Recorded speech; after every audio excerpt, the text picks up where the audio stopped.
Muchas gracias por la oportunidad que me brinda el Instituto Mexicano de Medicina Homeostática y Tetraterapia para poder exponer este tema tan delicado y tabú en muchos países hoy en día. Bien, el abuso sexual durante la infancia es un tema doloroso y oculto que requiere una atención urgente. Y hoy trataré de explicar de manera sencilla cómo este tipo de situaciones afecta negativamente al desarrollo normal del cerebro de un niño, dejando secuelas definitivas para toda su vida. Para comprenderlo mejor, observemos la gráfica a continuación que ilustra diversas formas de maltrato infantil. Entre ellas, la negligencia, una privación severa que afecta al niño. También tenemos la pobreza, que puede convertirse en una amenaza para su bienestar. Luego encontramos formas más devastadoras, como el castigo físico y, por supuesto, el abuso sexual, que es donde nos vamos a centrar el día de hoy. Este diagrama es fruto de la investigación de dos doctoras de la Universidad de Washington, en Estados Unidos, la doctora Sheridan y la doctora McLaughlin. Ambas son destacadas investigadoras en el ámbito del impacto del maltrato infantil, especialmente en el desarrollo cerebral. Antes de abordar el impacto negativo de estos eventos en el cerebro de nuestros niños, vamos a hablar un poco sobre las cifras de la realidad del abuso sexual en Bolivia y en México. Vamos a empezar con Bolivia.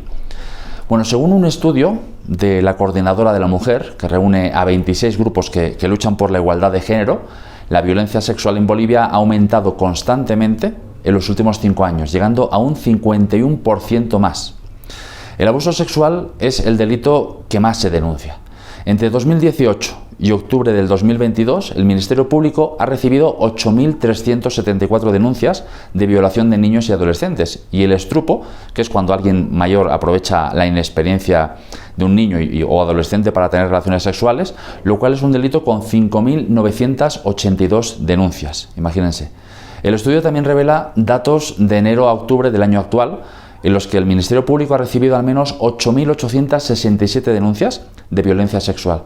De esas, el 34% son por abuso sexual, el 28% por violación y el 27% por violación de menores. La mayoría de las denuncias se concentran en Santa Cruz, seguido por La Paz y Cochabamba, que son regiones importantes del país. Basándonos en estos números, el informe sugiere que hay al menos 30 denuncias de violencia sexual por día en Bolivia. Vamos a ver ahora en México.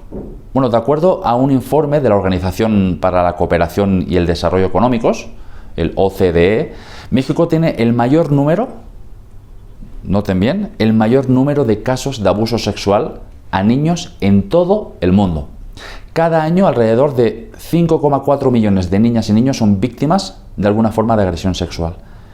La mayoría de estas terribles cosas suceden dentro de las casas y familias donde se supone que los niños deben estar seguros y cuidados. El informe también dice que de cada 1.000 casos de abuso sexual que ocurren en México, solo uno resulta en que el abusador sea castigado por un juez. Esto sucede porque casi todos los casos quedan sin castigo, ya sea porque las víctimas tienen miedo de decir lo que les pasó o debido a la corrupción en el sistema legal de México. Y estos datos, tanto en Bolivia como en México, son los que se denuncian. Imagínate cuántos miles de casos más hay que no se denuncian por miedo, por rechazo, por vergüenza o porque piensan que no les van a creer. Este hecho nos lleva a reflexionar sobre la perspectiva del agresor. Es difícil comprender cómo alguien puede abusar sexualmente de un niño, ¿verdad? Para la mayoría de nosotros es inconcebible causar daño de esa manera. Es importante analizar ambas perspectivas y preguntarnos qué motiva a quienes perpetran estos casos. Bueno, los pedófilos y pederastas realizan acciones que para la mayoría son inimaginables. Pero ¿por qué ocurre esto? El abuso sexual infantil es un trastorno considerado como una enfermedad que involucra impulsos sexuales y fantasías inapropiadas hacia niños, generalmente menores de 13 años.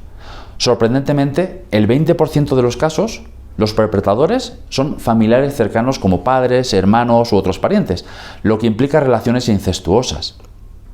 A pesar de que desde temprana edad se les enseña que esto está mal, los abusadores persisten. Pero la verdad es que un pedófilo no es una persona enferma. ¿Bien? Mucha gente piensa que los abusos solo los cometen ciertas personas, pero en realidad cualquiera puede ser un abusador. Los pedófilos no tienen una apariencia especial. No es que sean más feos, ni más altos, ni más guapos, no, y no hay un perfil específico que los identifique. No tienen una enfermedad mental evidente y su comportamiento social no nos dice nada sobre su comportamiento sexual. En los juicios, los testigos pueden decir cosas buenas sobre el acusado, pero eso no significa que no haya cometido abusos. Los pedófilos disfrutan del poder y del sufrimiento de los demás. La mayoría de los acusados son hombres heterosexuales, socialmente adaptados y pueden tener esposas e hijos. La sociedad quiere creer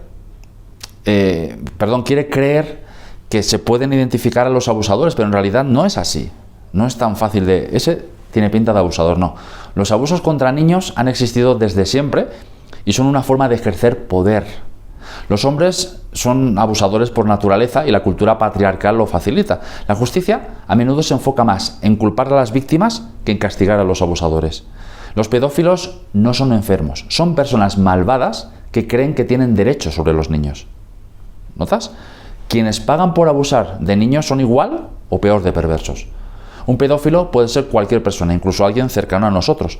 Todos los abusadores disfrutan de someter a otros. No importa si abusan de sus propios hijos o de otras personas. En todos los casos se trata de ejercer poder. El abuso les da una sensación de poder y forma parte de su identidad. Si los consideramos enfermos o monstruos, estamos negando la magnitud del problema. Si tomamos en cuenta que la mitad de las mujeres y el 25% de los hombres han sido abusados, tendríamos que decir que todos los hombres son enfermos. Hace 100 años se hablaba de pervertidos, pero ahora sabemos que los abusos no se explican solo desde la psicología. Hay ejemplos de tropas que invaden lugares, ¿verdad?, y cometen violaciones masivas, o de miembros de organizaciones internacionales que abusan de niños vulnerables.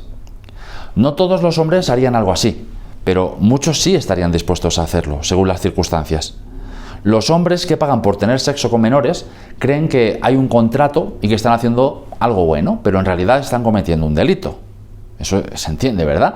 Es importante entender que estos agresores no se limitan únicamente a niños. A nivel sexual, podrían tener intereses similares a cualquier adulto y mantener relaciones con otros adultos. Debemos evitar la imagen errónea de un pervertido identificable a simple vista. ¿Bien? En muchos casos, estos individuos se comportan aparentemente como cualquier persona. Nos enfrentamos a una pregunta crucial. ¿Cómo tratamos a estas personas cuyas alteraciones mentales les impiden sentir empatía y comprender el sufrimiento que están infligiendo a los menores? La psicoterapia ofrece escasas soluciones, realmente, y tratamientos psicológicos han demostrado ser insuficientes en gran medida. Existen medicamentos, es cierto, que pueden ayudar a controlar los impulsos sexuales, ¿no?, que ayudan a disminuir la hormona de la testosterona relacionada con este comportamiento. No obstante, esto podría requerir inyecciones continuas y constantes de dicha hormona. En algunos países se considera incluso la castración quirúrgica como medida para disminuir los impulsos sexuales dirigidos a los menores. El castigo legal también es un tema crucial. Por ejemplo, en Bolivia no hay cadena perpetua para este tipo de actos detestables, sino solo encarcelamiento que pueden ser de entre 3 a 15 años, dependiendo del juez y las circunstancias. Sin embargo, esto no suele cambiar la mentalidad de los agresores ni prevenir futuros actos, como demuestra el triste gráfico de niños y menores de edad dentro de las cárceles. Nuestro objetivo es prevenir estos horribles actos, pero el panorama realmente es sombrío, no da mucha luz. La pedofilia no tiene cura y los abusadores pueden seguir perpetrando estas acciones incluso después de cumplir condena. A medida que envejecen, su comportamiento no se modifica. Esta realidad, pues, es realmente preocupante. Entonces, ¿por qué debemos abordar el tema del abuso sexual infantil? Bien, porque sus consecuencias son profundas y duraderas. Miren, un estudio reciente con más de 700 adultos arrojó resultados alarmantes. Este estudio, con 752 adultos que fueron distribuidos en 3 grupos diferentes, el primero era mínimo trauma en la niñez, segundo maltrato sin abuso sexual y el tercero era maltrato con abuso sexual. Bueno, los que sufrieron abuso sexual en la niñez tenían más riesgo de ser maltratados de otras maneras también, por ejemplo, maltrato verbal o maltrato físico. Los que fueron abusados sexualmente en la niñez tenían más riesgo de presentar depresión, ansiedad o estrés postraumático en la adultez. Los adultos que fueron abusados sexualmente en la niñez tenían una menor respuesta cuando les daban tratamiento psicológico. Los efectos del abuso en la infancia se arrastran hasta la adultez, dejando marcas profundas en las víctimas, en la vida de las víctimas. Por lo tanto, es crucial, es fundamental tomar medidas para prevenir y proteger a los niños. No basta con brindar apoyo después del trauma. Debemos trabajar juntos para erradicar este mal y garantizar un futuro seguro y saludable para las generaciones que vienen. Cuando comparamos a los adultos que fueron víctimas del abuso sexual en su niñez con aquellos de los otros grupos, encontramos que este tercer grupo tiene un mayor riesgo de sufrir otro tipo de maltratos. Es decir, además del abuso sexual, también enfrentaron abuso físico y verbal más frecuentemente. Las víctimas mencionan que además de ser abusadas sexualmente, también eran golpeadas, maltratadas verbalmente, gritadas e incluso humilladas. El abuso sexual en la niñez conlleva consecuencias significativas en la salud mental a lo largo de la vida. Estos estudios revelan que quienes sufrieron abuso sexual en su niñez tienen mayor riesgo de padecer depresión, ansiedad y estrés postraumático en la edad adulta. Es alarmante descubrir que esta realidad afecta incluso a futuras generaciones. Por ejemplo, mamás que fueron abusadas sexualmente cuando eran niñas, pues pueden transmitir estas condiciones psiquiátricas a sus propios hijos. Además, los adultos que fueron abusados sexualmente en su niñez muestran una respuesta menor a diversos tratamientos para la depresión y la ansiedad, lo que complica aún más su situación. Los datos sobre las consecuencias del abuso sexual en la salud mental de verdad son desgarradores. Las víctimas de abuso sexual tienen un aumento 4 veces mayor en el riesgo de desarrollar enfermedades en la edad adulta. Esto se traduce en más visitas médicas y tratamientos para diferentes enfermedades. Los efectos psicológicos son evidentes. 2 veces más riesgo de depresión, 3 veces más riesgo de ansiedad, 5 veces más riesgo de trastorno de personalidad y 7 veces más riesgo de trastorno de conducta. La relación entre el abuso sexual en la niñez y el aumento de enfermedades médicas, incluyendo el dolor crónico, es también sorprendente. Hasta 6 veces más probabilidades de padecer estas condiciones. Así que no es broma. El impacto del abuso sexual no se limita solo a lo mental, sino que se extiende a otros aspectos de la vida. Existe un mayor riesgo de consumir drogas y alcohol, de tener comportamientos antisociales e incluso convertirse en futuros abusadores sexuales. La vulnerabilidad al estrés postraumático y al riesgo de suicidio también son muy elevados. Resulta especialmente preocupante la desigualdad de género que persiste en esta problemática. Las niñas y mujeres se enfrentan a un mayor riesgo de ser víctimas de abuso sexual. Datos demuestran que las mujeres abusadas sexualmente en su niñez tienen un mayor riesgo de desarrollar trastornos psiquiátricos en la adultez que los hombres en situaciones similares. A través de un estudio conmovedor, vamos a examinar cómo este trauma afecta a quienes lo sufren y cómo puede marcar sus vidas de manera profunda y duradera. Este estudio es un ejemplo elocuente de la devastación que causa el abuso sexual en el cerebro humano y la salud mental. Tomemos, por ejemplo, una enfermedad que afecta a muchos, la depresión crónica. Normalmente, los seres humanos desarrollan riesgo de depresión en su adultez joven, alrededor de los 20 años. Sin embargo, cuando el abuso sexual ocurre en los primeros años de vida, este riesgo comienza temprano, a los 9 años, y crece de manera alarmante. Este riesgo persiste prácticamente en el 100% de los casos hasta los 20 años, lo que significa que las víctimas de abuso sexual deben enfrentar las consecuencias desde el mismo momento en que sufrieron el abuso. Es importante destacar que las mujeres que fueron abusadas sexualmente en su niñez tienen un riesgo significativamente mayor de desarrollar trastorno de estrés postraumático, en comparación con aquellos que no sufrieron abuso. Además, este riesgo puede aumentar aún más si el abuso se acompaña de maltrato físico. En algunas circunstancias, como durante el embarazo, por ejemplo, la manifestación de este trastorno puede ser aún más intensa y más dolorosa, impactando tanto a la madre como al bebé en gestación. Curiosamente, se ha demostrado que si estas mujeres víctimas de abuso sexual experimentan violencia en su vida de pareja, el riesgo de trastorno de estrés postraumático puede aumentar drásticamente, hasta 20 veces más. Bien, observemos ahora esta imagen de un cerebro humano, dividido en dos en dos para revelar su interior. Bueno, en esta visión se nos presenta surcos, ¿verdad?, y caminos que albergan las células cerebrales, conocidas como neuronas. Estas pequeñas unidades son las responsables de forjar nuestra identidad y están tan diminutas que escapan a nuestra visión sin la ayuda de microscopios y colorantes. Al analizarlas, notaríamos las conexiones que las unen, como cables, ¿no?, permitiendo una coordinación que nos capacita para actos asombrosos como el pensamiento, el amor, el sentir y las relaciones sexuales responsables. Bueno, pues estas células, junto con sus intrincadas conexiones, moldean la estructura cerebral. Apreciamos la ubicación del cerebro en la parte frontal, detrás de nuestra frente, específicamente en la corteza prefrontal, cuyo nombre deriva de su posición sobre nuestros ojos, ¿no? Está por encima de los ojos. En esta exploración describiremos diversas áreas cerebrales para comprender mejor los estudios sobre niños víctimas de abuso sexual y cómo estas áreas sufren transformaciones dramáticas. Destaca el hipotálamo, un componente central encargado de regular hormonas que controlan funciones esenciales como el apetito, la temperatura o la función sexual. La actividad hormonal y su correcto funcionamiento van a depender del hipotálamo.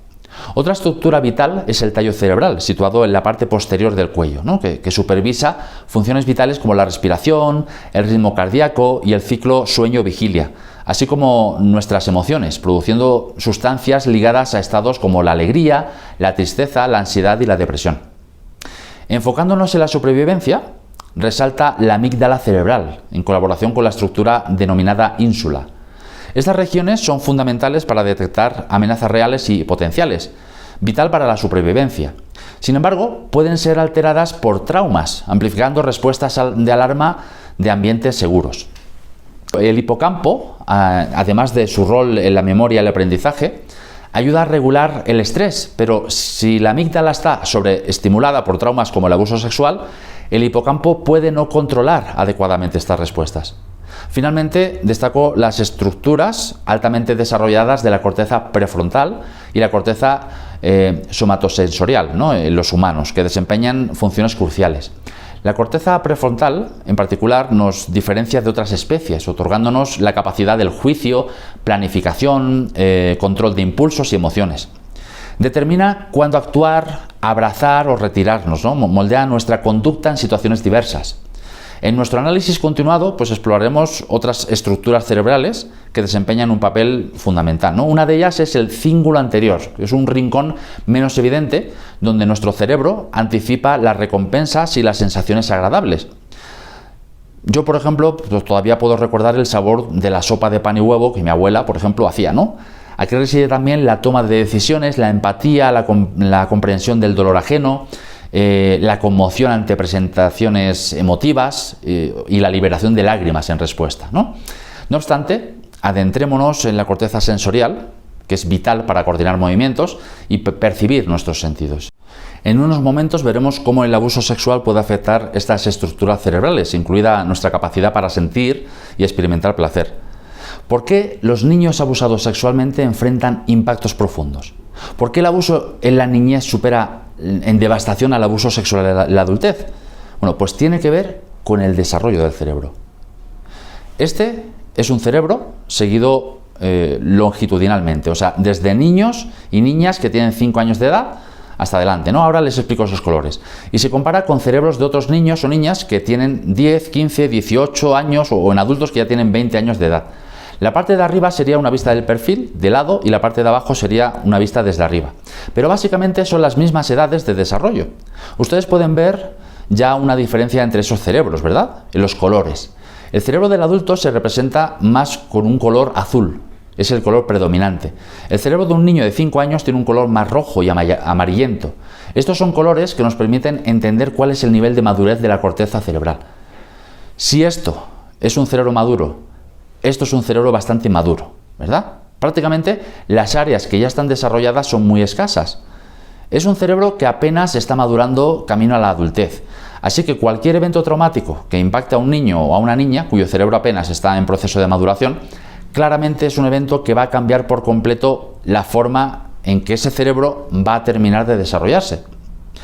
Luego van a tener aparentemente un cerebro de adulto, ¿no? Pero todas las áreas que conforman su cerebro van a estar alteradas por culpa de ese evento o esos eventos traumáticos.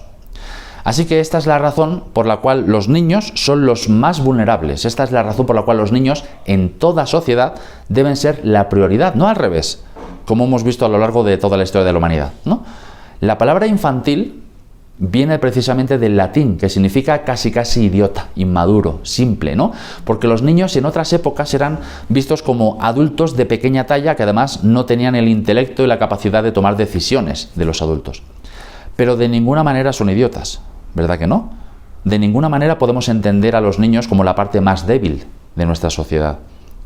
Hay que entenderlo como la parte más importante de nuestra sociedad, porque de este adecuado desarrollo cerebral es que vamos a tener una sociedad que pueda considerarse como tal en las siguientes generaciones.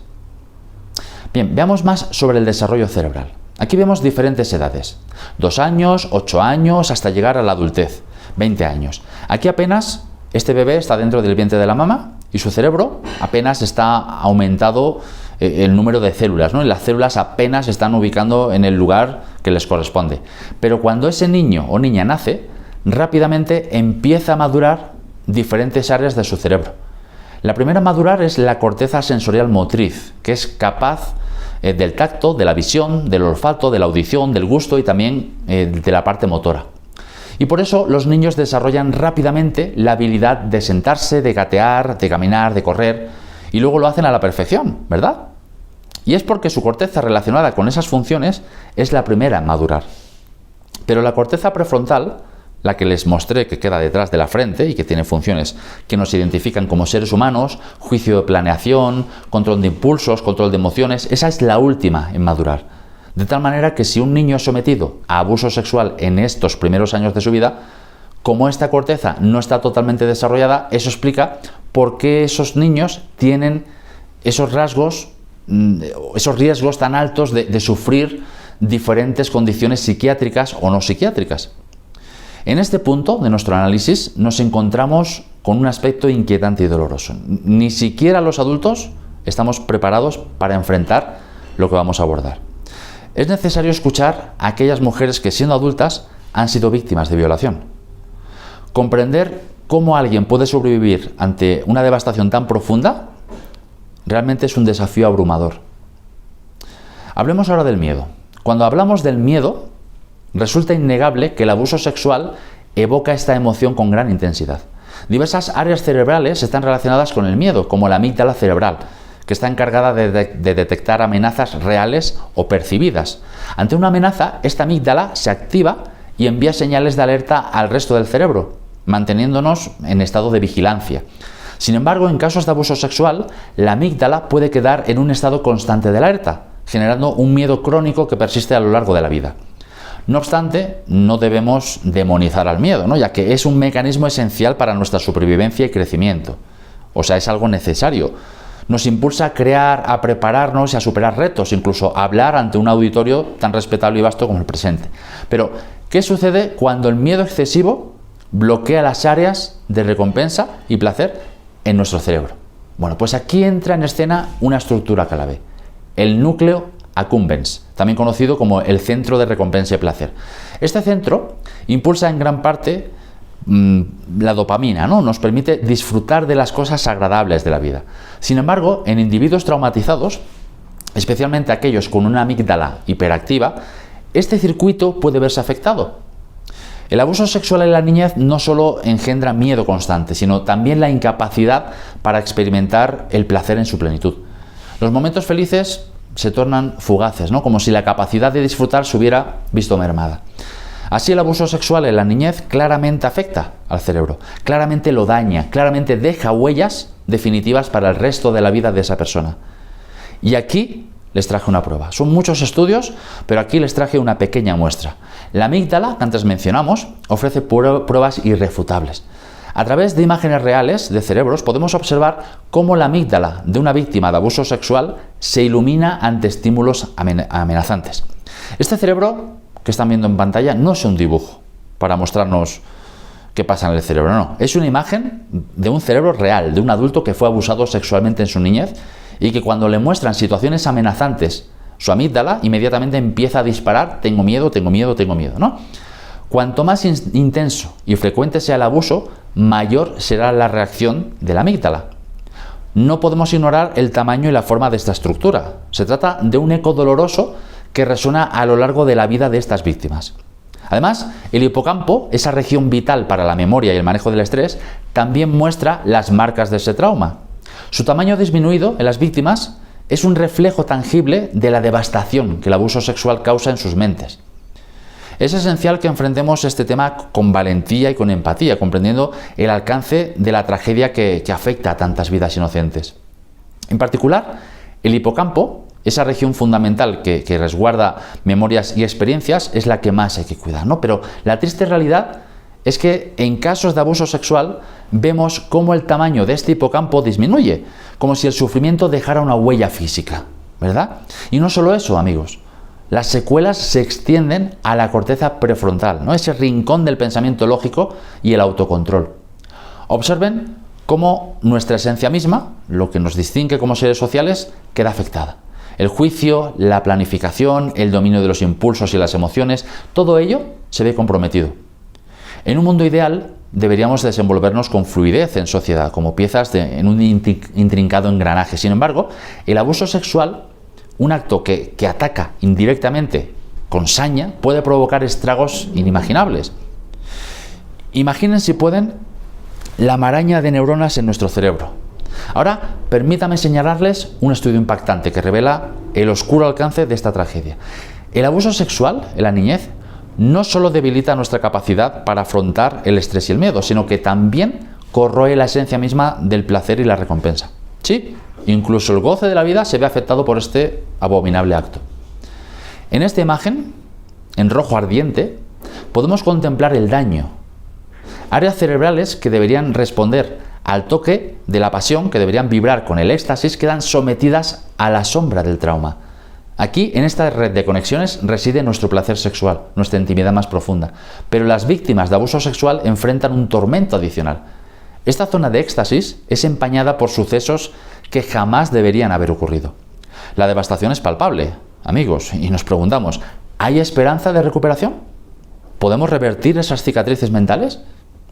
Bueno, existen destellos de posibilidad. Medicamentos, terapias, una combinación de ciencia y compasión.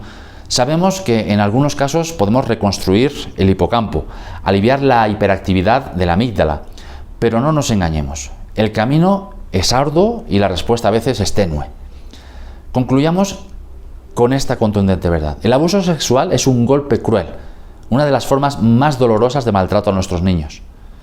Robada de futuros marcados por la sombra del trauma, no podemos callar ante esta atrocidad, no importa quién sea el verdugo ni cuán cercano sea a nosotros. Recordemos las palabras del Nobel de la Paz de 1986, que fue sobreviviente a horrores inimaginables, que dijo: ante las atrocidades debemos tomar partido. El silencio solo alienta al verdugo. Debemos levantarnos unidos y firmes para romper las cadenas del silencio, para denunciar y proteger a los más vulnerables. ¿Significa eso que no hay esperanza? Sí, hay esperanza. Y podemos ayudar a recuperar su vida a una víctima de abuso sexual infantil y convertirla en una luchadora, en una sobreviviente mediante la biosinapsis homeostática. La biosinapsis no es solo una técnica, sino una manera de entender y abordar las cosas. Imagina que usamos ideas de diferentes áreas como el psicoanálisis, la PNL, para poderlos ayudar. La idea es que nosotros reaccionamos a lo que pensamos que está pasando, pero a veces lo que creemos no es exactamente lo que realmente está sucediendo. Esto es porque nuestra forma de ver las cosas está influenciada por muchas cosas diferentes.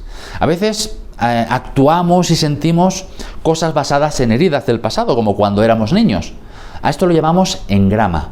Significa que en situaciones que nos conectan con esas heridas de cuando éramos pequeños, sentimos las mismas emociones y actuamos de maneras parecidas. La biosinapsis trata de entender cómo percibimos cosas en el pasado y cómo eso afecta a nuestras vidas hoy en día. Buscamos aprender más sobre lo que pasó y verlo desde diferentes puntos de vista. Al hacer esto, cambiamos cómo reaccionamos a esas situaciones. Por ejemplo, si siento que mi pareja pone otras cosas antes que a mí, me siento ignorado. Pero si pienso en eso, puedo ver que de niño mi mamá hacía lo mismo. Entonces empiezo a entender que tal vez no fue porque no me quisiera, sino porque tenía sus propias razones. Si sigo explorando, pues puedo descubrir que esta sensación de ser ignorado me recuerda que a veces me ignoro a mí mismo. Esto es importante porque cuando era niño buscaba que otros me dieran atención para sentirme valioso. Ahora, al darme cuenta de esto, pues puedo cambiar cómo reacciono, pero tengo que darme cuenta de esto y eso es lo que se aprende con biosinapsis. Ahora, ¿qué podemos trabajar con biosinapsis?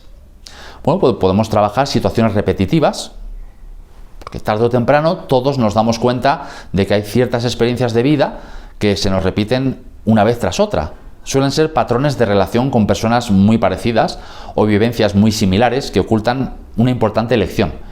Si estás dispuesto a explorarlo, pues descubrirás que hay una razón para ello. También se abordan síntomas físicos o malestar. A menudo entendemos los síntomas físicos como una molestia a tratar para quitárnosla de encima.